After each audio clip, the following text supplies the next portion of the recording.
Welcome to Rocky River 4x4. If you're a new visitor, thank you for giving me a try. And if you're a reoccurring visitor and or subscriber, welcome back and thank you for keeping my views up and my likes and comments up. I appreciate everyone. With that being said, I want to talk about two things in this video. One being the headliner board and redoing the headliner board and reinstalling it back into the Land Rover because, like I said, in the last video we did the sunroofs and we stopped all the leaks and stuff like that, so I can feel confident putting this back in and not having to uninstall it every time it rains to essentially find a new leak. But the second topic or subject we're going to be talking about is going against the grain. And you're kind of wondering, what do you mean you're putting a headliner board in? How could you go against the grain?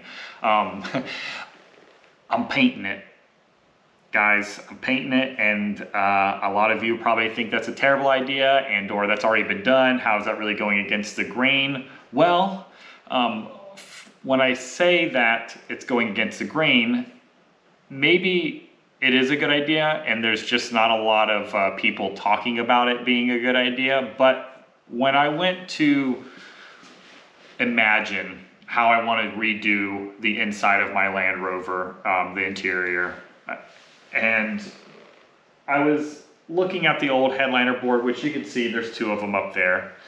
The first one was bad when I bought it, and it had a lot of sag. And if you guys know how to fix that thing, please comment or put a link to a video about how to fix a headliner board. But I really haven't found a good way to repair it, so I had to buy a new one. And when I went to go buy that new one, there was the guy owned like a Land Rover scrapyard, or really it was the Discovery 2 and 1 scrapyard, but he had a painted one and it looked rough. And I see what people are talking about when they say, oh, it doesn't look good, just put fabric on it and be done with it, it's not that complicated. I think the problem is that it wasn't prepped properly, and what a lot of people want to do is the easy quick way. And sometimes the easy quick way doesn't look that great. I mean, if we talk about my last video, I did the Flex Seal to fix a gutter leak on the top of the Land Rover, those two gutters running down, and it looks terrible. And I think that's the same thing with the painting, is people paint it because they think, oh, the amount of time I used to glue or the amount of time I cut the fabric, I could paint this headliner board and be done. And they are right, they could technically be done, but also you could put the headliner board up there and not have to ever put glue or fabric up there if you're going to be that lazy. So when I do this, I'm not going to be lazy. I'm going to prep my surface properly, and I'm going to use the correct amount of of course the correct amount, but I'm gonna use what I think is the correct paint for this. And if I'm all wrong about this, absolutely, wrong paint, wrong about painting in the first place, pick the wrong headliner board, I don't know. If I'm wrong about this whole thing, guess what? It's of no consequence. It is literally of no consequence. Nobody gets hurt. Nobody, I mean, it's a little bit of waste of money, and my wife's probably not going to be the happiest about that. But honestly, with such low consequences, why not take such a huge risk on something, you know? And I might have to be doing this twice, but guys, I like fixing stuff. I like doing this stuff. So if I have to do it twice, oh darn, I have more fun things to look forward to. So guys, with all of that being said, I'm going to kind of rewind a little bit, or not really rewind, but bring it back a little bit.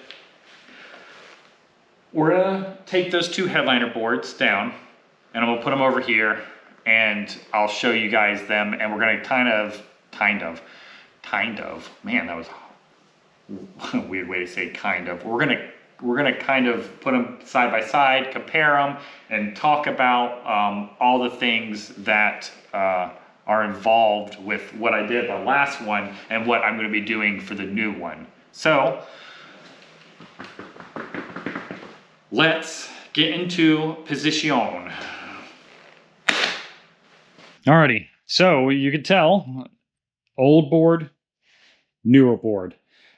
We did paint it there and there. That's not the color, and that is not the paint we're even going with. But what I do want to talk about is this board first, because if this ends up being the wrong paint, or you don't like it, or it's the wrong, it's the wrong choice, and you do need to do fabric, I want to give you guys a few pointers when it comes to doing the headliner board fabric. One is use a fabric tape measure.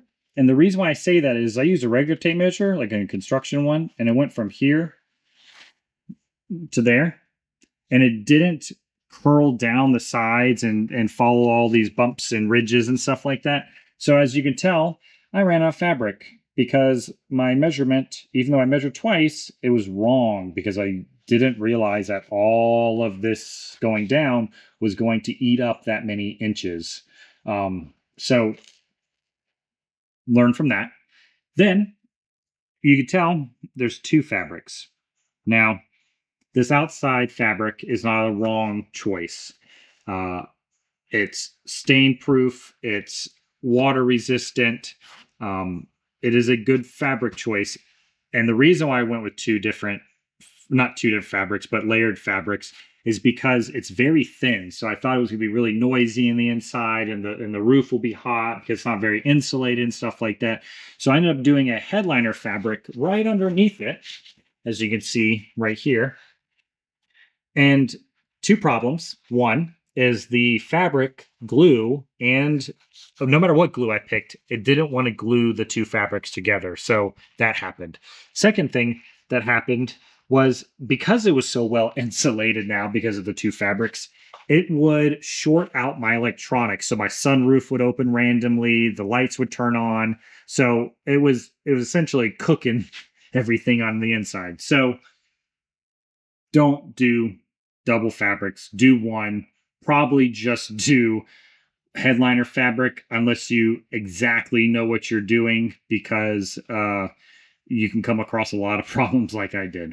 So enough about all my mistakes. Let's talk about the new mistake I'm going to make. I'm just kidding. Hopefully it's not a mistake I'm going to be making. Hopefully this is the right choice.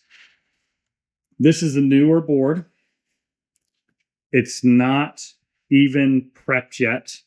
I'm going to talk about a few things that I did that were errors, because I essentially made this into a test run and tried a few different things to see if it was good or bad, so that I could give you guys the best and most widest knowledge, I guess you would say. I don't know if wide knowledge is a thing, but I hope you understand what I'm saying.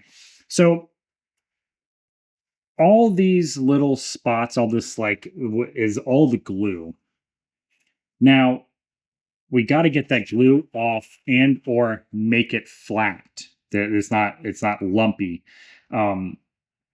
because the glue is going to disappear.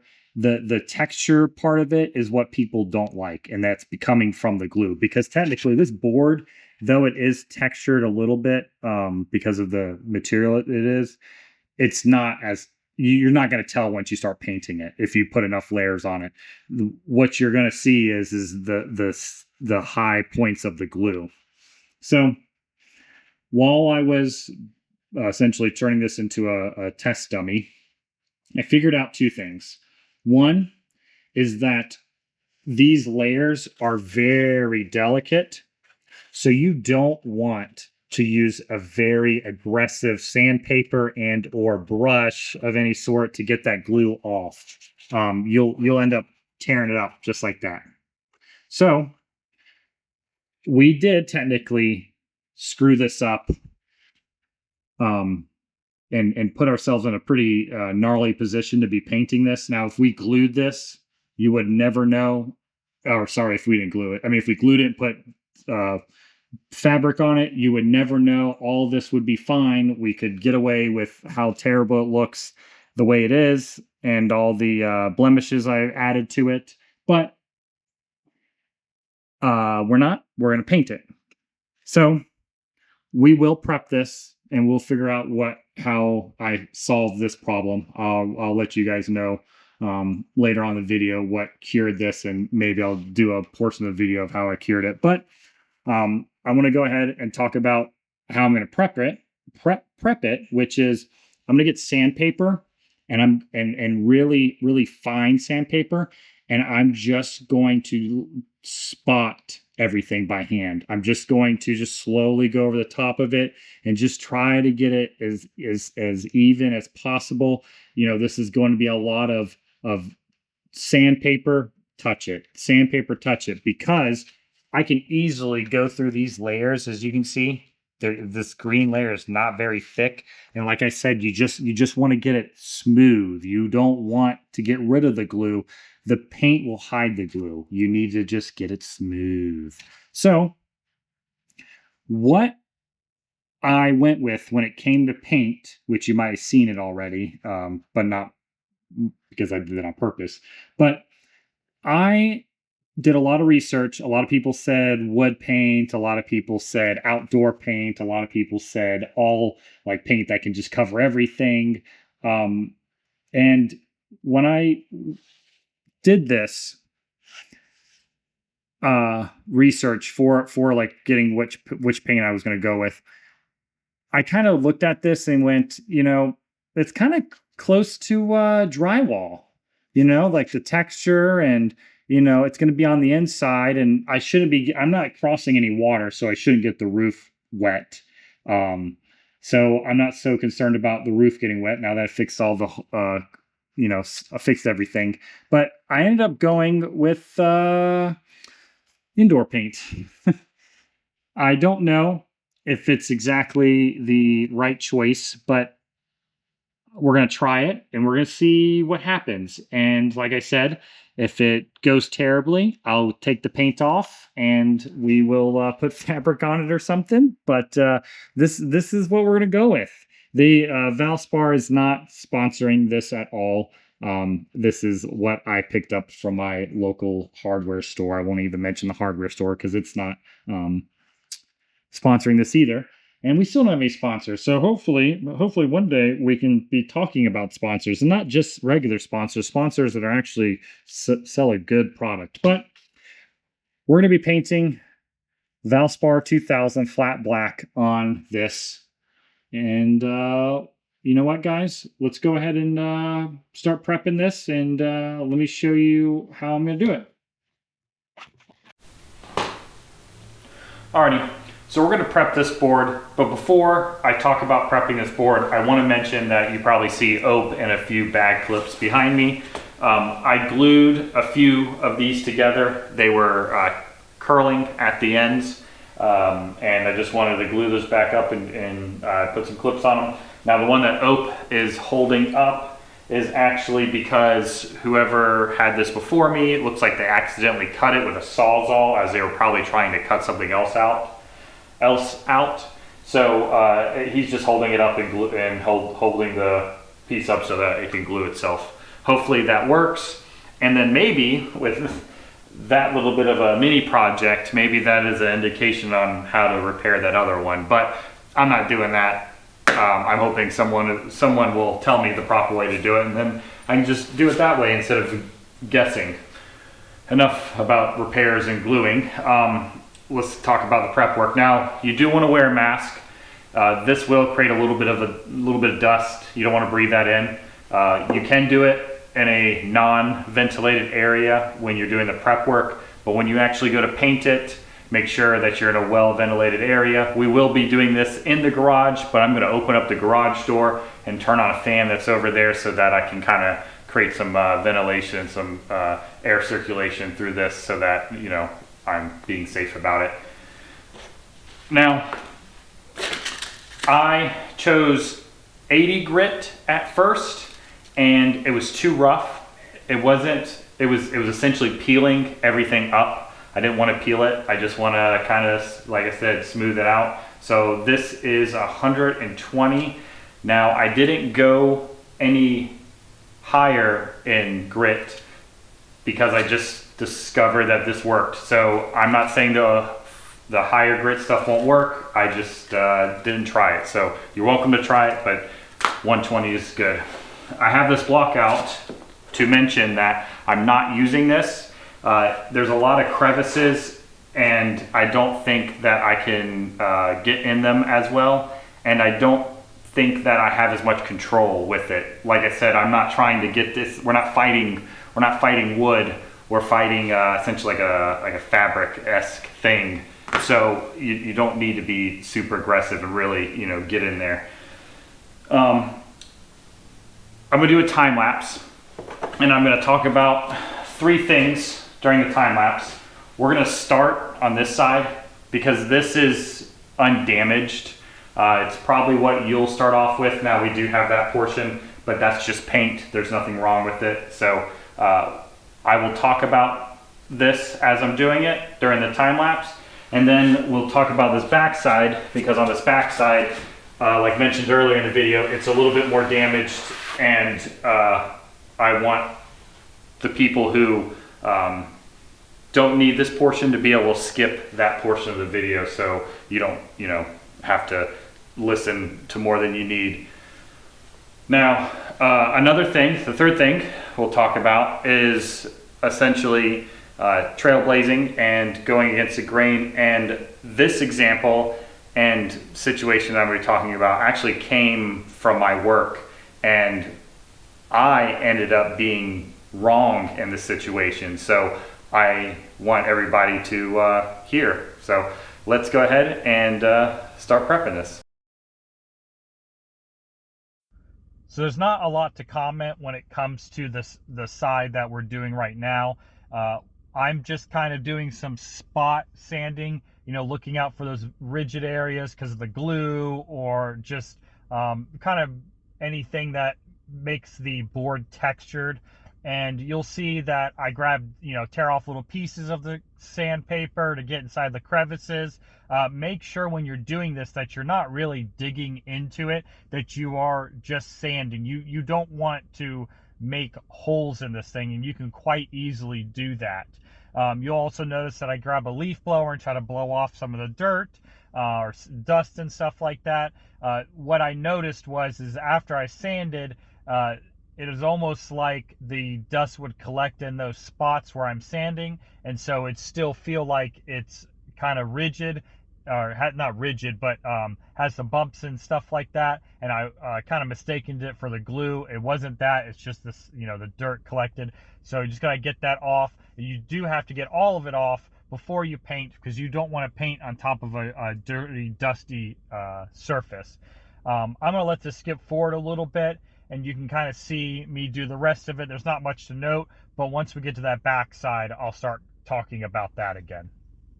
So on this back side, I was sandpapering where the edges of the fabric were gone and you had the exposed fiberglass. And as I was doing that, trying to smooth those edges to where it would look flush and you couldn't kind of tell the depth difference, I was actually doing more harm than good. So I grabbed a lighter and started burning up some of the edges, and essentially what it was doing, it was kind of allowing the edges to smooth better into that fiberglass, so you couldn't really tell the difference. And it was also allowing me to get rid of any fuzzy pieces that were kind of sticking up, because no matter what I did, whether it was sanding or cutting, it just kept pulling back the fabric. So burning those edges really helped me create the surface that I needed.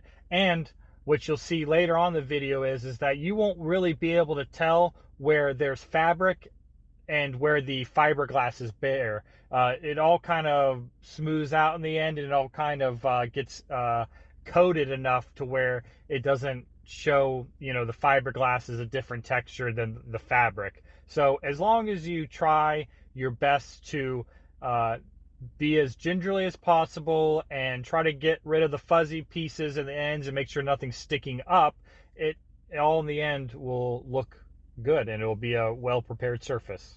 Alrighty, so we got it all prepped, and we'll continue our story, but I do want to note a few things before I start painting it. I did a test over here, and what I thought was going to happen happened, which is this will absorb all of the paint, and so you'll need to do I don't know how many coats, we'll find out. You'll see it in a time lapse, of course, and I'll continue talking about the story during that. But yeah, we're gonna have to do a lot of painting. So I guess this is the part where you're gonna learn from my mistakes. So let's get into it. So going on to the work story, I had a guy that I used to work with, and let's just say his name was Luigi. That's not his real name. I'm trying to protect people's identities, but Luigi knows who he is if he ever watches this. But Luigi came up to me and said, "Hey, I have this product that is been tested by my guys, and I tested it myself, but I'm not too confident that I can reuse it." And I kind of went back and forth with him, whether it was, to talk about, the guy who tested it and see how trustworthy he was, or if, does he trust what he did himself? How long's the product been sitting there? All these different questions. And he kind of checked all my boxes to make me feel like it was good to use. And so what he ended up doing was using this product and ended up being bad. And what I kind of want to point out is that not only did I say it was right, and the other gentleman that tested it, one of his guys tested it, there was another manager that I worked with that also was like, yeah, man, I mean, if you kind of checked all his boxes, and he kind of felt like it was the right move to reuse this product. And all while we were telling Luigi that it was good, he was not confident, to be honest. He kind of was like, really scared to pull the trigger. And so this whole time, everybody was trying to convince him that it was okay, but his gut was telling him no, that it was the wrong thing, and that we shouldn't use this product. Well, long story short, he ended up using the product, and it failed. The product was not good. It caused a lot of headache and a lot of money. And, though this doesn't deal with Land Rovers and doesn't deal with, me being correct in what I'm telling you, but what I want you to take away from it is that, like, sometimes our gut tells us the right answer. There's something in all of us that, it's a little scary to go against what everybody else is saying, but that's how medicine's developed. That's how technology advances, is because someone questioned what the current status was, or the current situation, and thought to themselves, you know what, I don't think this is the right answer. There's got to be a better answer for this.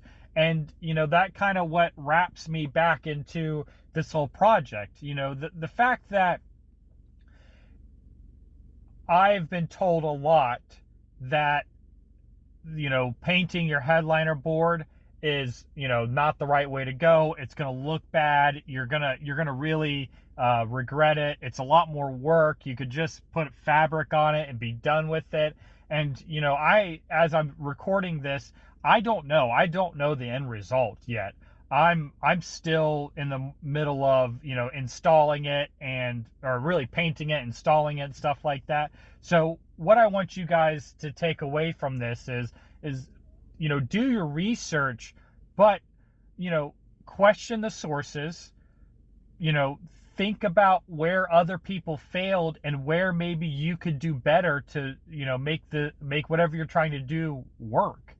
And all of that being said, test boundaries, trailblaze, go against the grain, do what you think is right. And if you fall on your face, sometimes the consequences aren't even bad. It's just you have to redo it. And in this whole project, that might be my consequence. My consequence might be that I paint this whole thing and then I find out, oh man, it looks awful, and I have to just go ahead and put some fabric on it. But I am gonna push through, and we're gonna get this done, and we're gonna see how it is.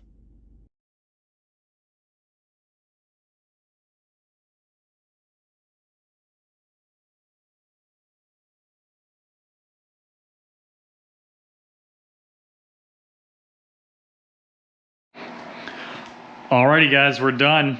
And I will have to say this came out gorgeous. I will point out the few little spots that I kind of missed. When I say missed, I mean I just didn't sand it enough. Ignore the discoloration. I don't know why the camera is picking that up. It's all pretty matte black on my side. This side, for whatever reason, the camera is making it look like it's needs another coat, but with my naked eye, it looks normal. But what I originally was trying to say is there's a little bit of texture you could see that I don't think is gonna bug me. I know when I've seen people do it online, it was a lot worse. I mean, it looked like it was whole chunks of whatever glue or whatever stuff was on it. But mine definitely doesn't look like that, especially up here in the front. It looks great where I'm going to be sitting. So I guess that's really all that it matters. And also the fact that it's mine, and I think that I did a great job. Well, actually, you know what? I am going to toot my own horn because this is the first time I've ever done something like this, and it looks great. It came out way better than I thought it was going to. I really doubted myself halfway through it. And I will say that this was about a 3-hour project. I think I probably did the headliner board with fabric in about an hour and a half. And this is not including the dismantling it and pulling it out of the vehicle.